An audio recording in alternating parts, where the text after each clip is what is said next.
Hello बच्चों, क्या हाल चाल है भाई? सब बढ़िया, एकदम बढ़िया ही होना चाहिए बेटा। तो आपसे मैंने वादा किया था 4 मई शाम 4 बजे आपको एक रिएक्शन के साथ जेई एडवांस का फुल रिवीजन कराने वाले हैं बेटा।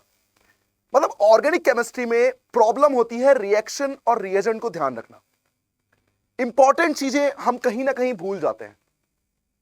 तो बेस्ट पार्ट है कि आप अपना टाइम सेव करें, क्योंकि ये टाइम बहुत ज्यादा वेस्ट करने वाला है नहीं बेटा, ये टाइम है सेव करने वाला। तो आप अपने टाइम को जितना सेव कर सकते हैं उतना सेव करें। जो आपकी वीकनेस है आप उस पर काम करें बेटा।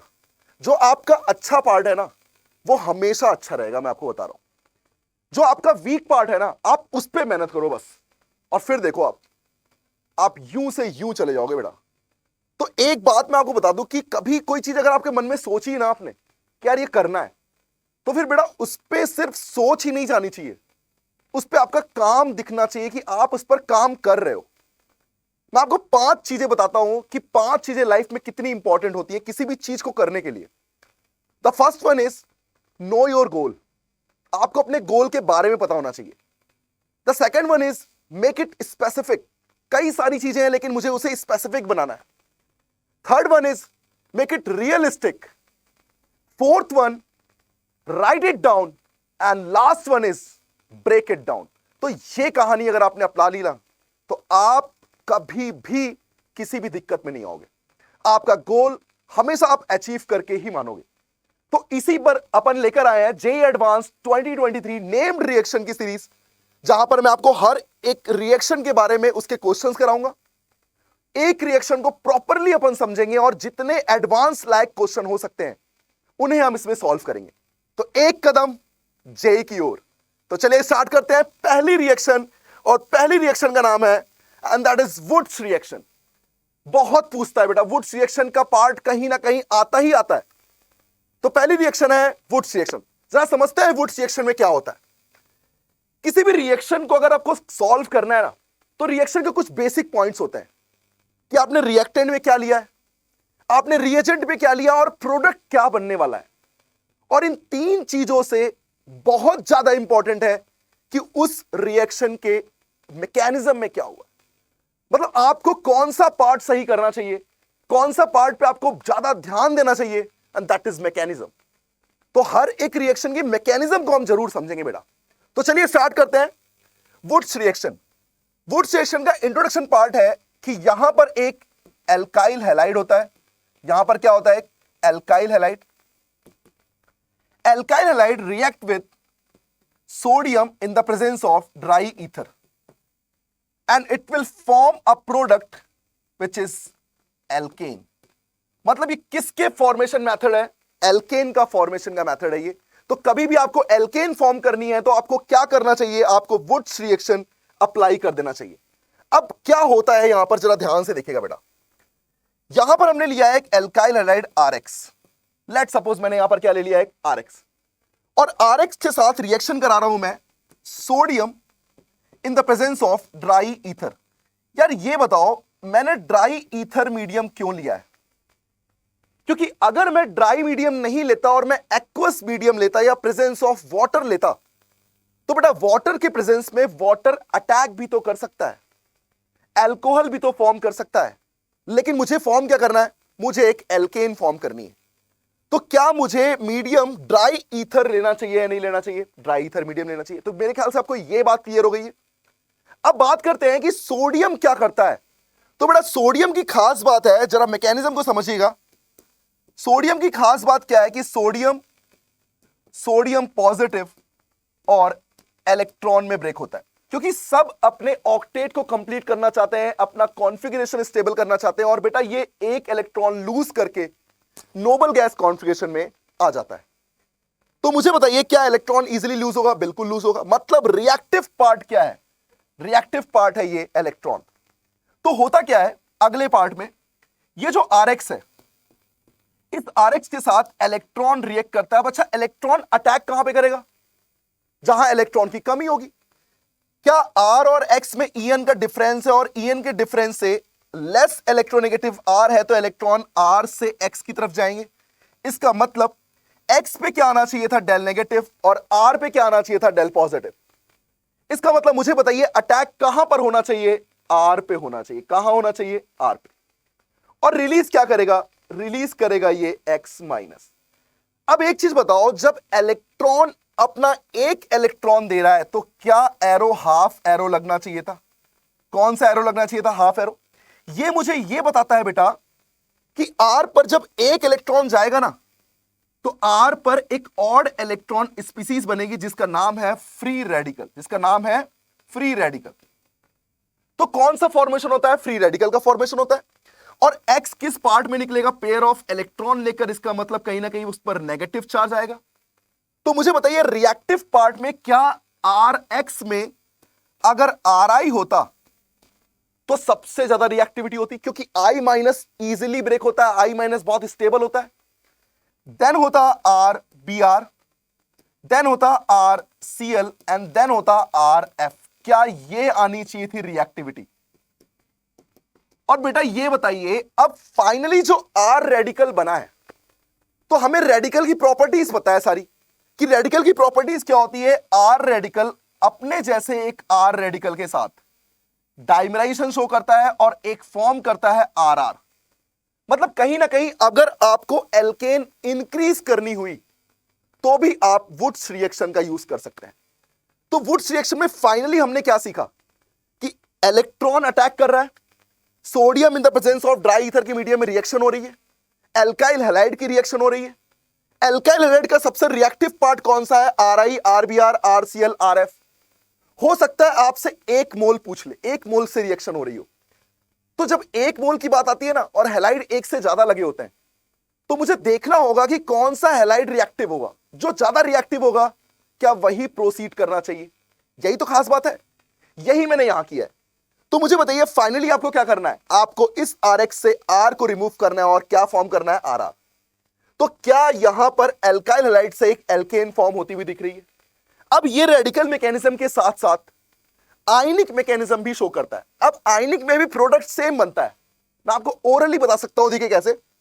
अगर ये इलेक्ट्रॉन एक ना होकर दो इलेक्ट्रॉन जाते तो क्या R पे भी दो इलेक्ट्रॉन मिलते, तो R पे नेगेटिव और X पे नेगेटिव आता, और R नेगेटिव RX पे अटैक करता, देन RR फॉर्म हो सकता था।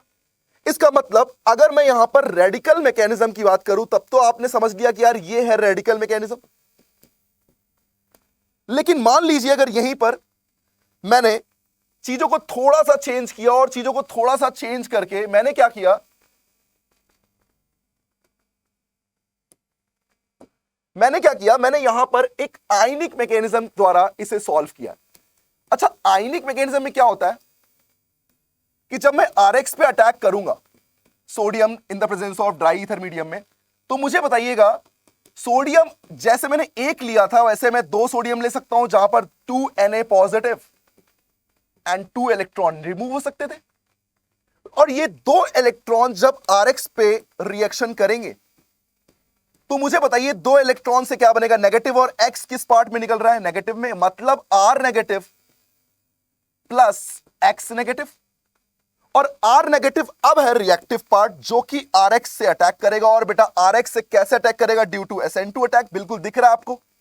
और क्या फॉर्म करेगा, एक RR। मतलब प्रोडक्ट में कोई दिक्कत नहीं है, सिर्फ प्रोसीजर में क्या है, मैंने रेडिकल मैकेनिज्म की जगह आयनिक मैकेनिज्म यूज किया है, और आयनिक मैकेनिज्म के द्वारा मैंने इसे सॉल्व कर दिया। अब बात आती है कि सर अगर मान लीजिए मेरे पास 1 डिग्री हैलाइड है, और 1 डिग्री हैलाइड से मैंने रिएक्शन करी Na in the presence of dry ether, क्या देख के समझ में आ रहा है ये वुड्स रिएक्शन है। और जब ये वुड्स रिएक्शन है तो मुझे बताइए क्या मुझे इस Cl को रिमूव करना चाहिए और रेडिकल फॉर्म करना चाहिए, और इसके जैसे एक रेडिकल के साथ क्या ये डाइमराइज हो जाएगा, और डाइमराइज होके बेटा क्या ये फॉर्म होना चाहिए या नहीं होना चाहिए, होना चाहिए। मतलब किस तरीके से प्रोडक्ट फॉर्म हो रहा है, मेरे ख्याल से आपको यहां दिक्कत नहीं आएगी। अब बात सोचिए, अगर मुझे क्वेश्चन दिया जाए तो क्या मुझे सिर्फ और सिर्फ हैलाइड को रिमूव करना होगा और चीजों को ऐड कर देना होगा, सही बात है क्या। बस एक बात ध्यान रखिएगा बेटा, वो बात है फॉर टर्शरी एल्काइल हैलाइड। ऐसा मैं क्यों कह रहा हूं, क्योंकि टर्शरी एल्काइल हैलाइड की मैं अगर बात करूं तो बेटा टर्शरी में जब मैं रिएक्शन करूंगा ना Na in the presence of dry ether medium में, तो ये Cl पर अटैक करके Cl रिमूव तो होगा, लेकिन एक टर्शरी रेडिकल फॉर्म करेगा और टर्शरी रेडिकल आपस में डाइमराइज करके क्या कुछ इस तरीके का प्रोडक्ट फॉर्म करेंगे।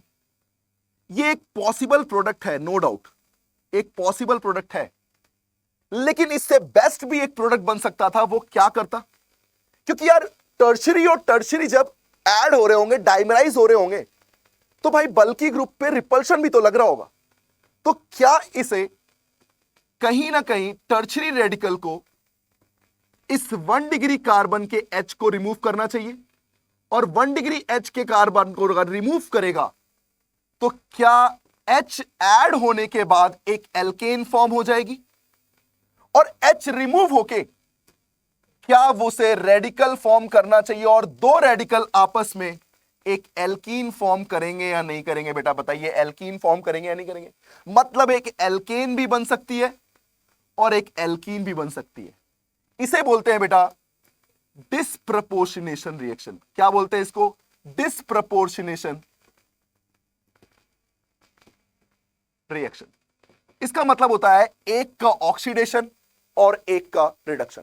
कहने का मतलब है हाइड्रोजन का एडिशन कहीं ना कहीं रिडक्शन है, और हाइड्रोजन का रिमूवल कहीं ना कहीं ऑक्सीडेशन है।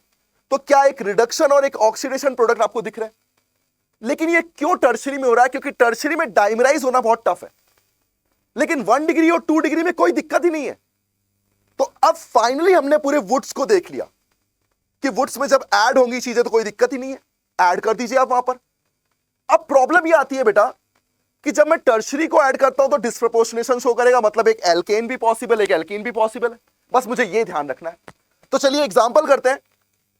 एग्जांपल में सबसे पहला आता है, आपसे पूछा गया है नंबर ऑफ प्रोडक्ट। जरा ध्यान से देखिएगा, क्या मुझे इस ब्रोमीन को रिमूव करना चाहिए और रेडिकल फॉर्म करना चाहिए? बिल्कुल सही बात है, क्या यह रेडिकल फॉर्म होगा?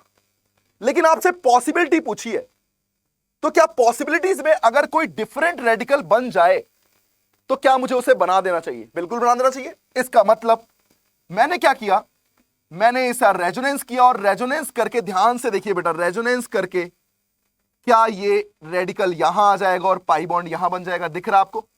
तो क्या मेरे पास ये दोनों रेडिकल मिल चुके हैं? मतलब एक रेडिकल मेरे पास मिल चुका है जिसको मैं ए नाम दे रहा हूं, वो ये है बेटा, और एक मेरे पास बी रेडिकल है जिसे मैं इस तरीके से ये दे रहा हूं। अब पॉसिबल प्रोडक्ट क्या बन सकते थे? ए भी डाइमराइज हो सकते थे, and that is called self dimerisation. That is called self dimerisation. दूसरा क्या हो सकता था? ए के साथ बी भी हो सकता था, मतलब क्रॉस डाइमराइजेशन। और अगर बी और बी अगर ऐड होते तो क्या ये भी एक सेल्फ डाइमराइजेशन प्रोडक्ट आता? मतलब क्या पॉसिबिलिटीज में इसके पास 3 प्रोडक्ट आने चाहिए थे। क्या यही आंसर होना चाहिए था? बिल्कुल सही है। जरा सेकंड क्वेश्चन ट्राई करिए। सेकंड क्वेश्चन में आपसे पूछा है एक्सिस में रिएक्शन हो रही है। किस में रिएक्शन हो रही है? एक्सिस में। क्या ये ब्रोमीन और ब्रोमीन जब रिमूव होंगे तो क्या ये रेडिकल फॉर्म करेंगे? एक पॉसिबिलिटी थी कि ये रेडिकल डाइमराइज हो जाते और डाइमराइज होके एक दीवार बेंजीन फॉर्म कर सकते थे, या फिर कुछ ऐसा रेजोनेंस करते, और रेजोनेंस करके ध्यान से देखिए बेटा, ध्यान से, रेजोनेंस करके क्या ये रेडिकल यहां आ सकता था, और ये दोनों रेडिकल जब डाइमराइज होते तो एक बेंजीन भी बन सकती थी। मतलब यहां पर कहीं ना कहीं मैं रेजोनेंस का यूज जरूर कर रहा हूं। मतलब एडवांस क्या पूछ रहा है?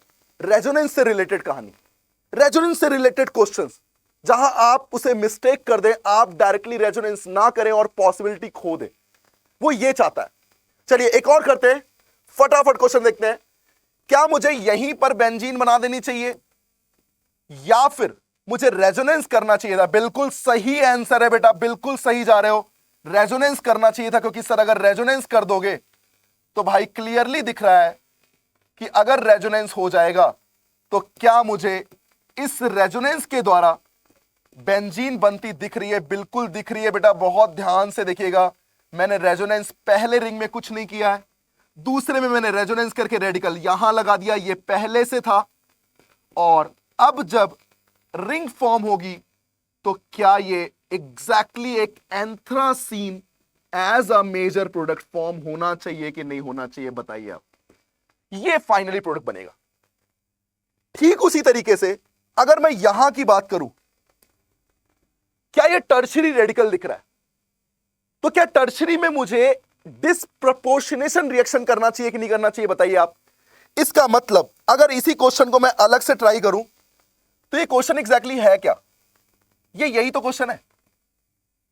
और जब मैं यहां वुड्स रिएक्शन करूंगा तो मुझे बताइएगा, क्या सबसे पहले मुझे ये रेडिकल फॉर्म करना चाहिए? क्या यहां रेजोनेंस है? बिल्कुल नहीं है। इसका मतलब क्या मुझे एक प्रोडक्ट तो डाइमराइज करके मिल जाना चाहिए, जो कि डाइमराइज कौन सा प्रोडक्ट करेगा, कुछ इस तरीके से।